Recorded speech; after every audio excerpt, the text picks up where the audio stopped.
400, but 3,200 are committed. 3,200 are committed.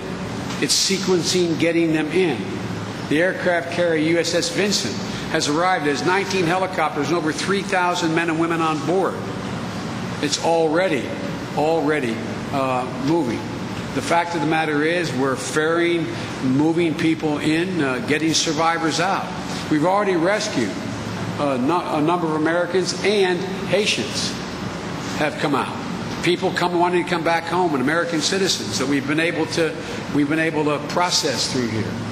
And so the fact of the matter is, this is just the beginning. The American Marine Expeditionary Unit is on its way. But one of the reasons why they're so important, but we can't get on into a port. We're going to get over land from amphibious landing craft. We're using every available tool that we have to try to get, as what's your phrase, Janet? Force on mass? Mass on force? What is it? Mass on target. Mass on target. But the target is big. The mass we have is enormous. But the bottleneck is how physically we can get it there. And so I just want to begin by thanking our military for the incredible job, General, you're doing, the Admiral, the Coast Guard, everyone. The President made it clear on the Situation Room with our four-star general on the other end, saying, General, anything you need is at the disposal of this rescue mission. Here at Homestead, they're supporting the deployment of these rescue teams, the development of mobile energy response systems. They're sending water, cots, meals, hygiene, blankets, docks. On Thursday, the President announced an immediate investment of $100 million in relief effort. That's going to mean more life-saving equipment, more food, more water, more medicine, more of everything the people of Haiti need, including the ability, when we get the 82nd on the ground and the Marine Expedition Force, more security on the ground. Because everybody knows how this works. Everybody knows how it works. Initially, everyone is just so focused on staying alive. After that, there's a tendency for fear and panic to set in. There's a tendency for the relative few bad actors to begin to acting bad. So we're trying to get all this done as quickly as we can. We're working closely with the regional and international partners like the United Nations and the government of Haiti. We're standing up the government of Haiti in terms of its ability to communicate with its people. You saw the government palace, the prime minister's no place to live. I mean, this has been a total collapse of a country as a consequence of an earthquake. And so we're going anywhere that we can get, and we're bringing every resource we have. We're there for the long haul is the second point I wanted to communicate to the people of Haiti. This is not just the United States, the President and I and our administration does not just view this as let's get relief as quickly as we can, save as many lives as we can, make sure they have enough food, water, and shelter in the near term. We're in for the long haul. The Haitian people are our friends, they're our partners, they're our neighbors. And we're not going to abandon them in their time of need, and their time of need is going to extend well beyond the ensuing months. It's going to extend for the next several years.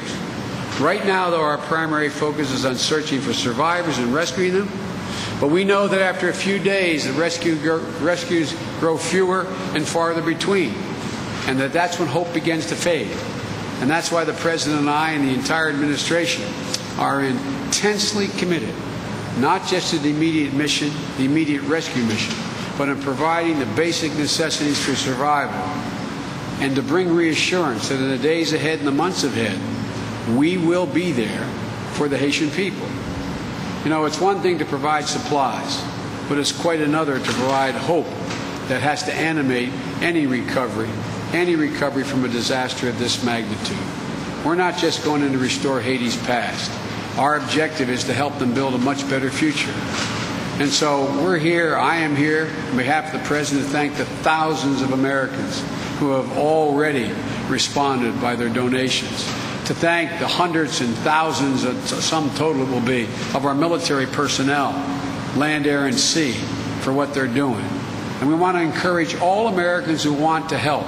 There's one way to help, the most significant way to help, is a financial donation so that the NGOs on the ground, the UN, our personnel on the ground, can in fact have the wherewithal to provide what is needed on the ground. It's hard to get bulk in there right now and in the near term. So what we need to do is we want you to donate. Go to www.whitehouse.gov to learn how you can make a difference. It's the mark of American generosity, compassion, and humanity that so many of us saw children trapped in a collapsed building, heard the stories of the mass scramble for scraps of food, and we said, we've got to help these people. We've got to do everything possible. That's the response, not just coming from us, I might add, but all around the world. But it's most important that we act on our charitable impulse in a way that can do the most good. And the most good now is to be able to send a check. Send a check. I think the brave men and women of Homestead Air Force Base and all our armed forces who are going to be doing this round the clock for a long time now. And imagine their frustration. Imagine their frustration when they know they get everything from docs to nurses to all kinds of material that can get in, and they can only get so much out because the throughput is so difficult. So I just want to thank the firefighters as well as the rescue workers who continue to save lives even as we speak now. And I think the American people understand just how immense this challenge is. Think about it, folks. We all saw Katrina, we saw Rita, we saw what happened. And there were many more than 1,000 died and many, many displaced.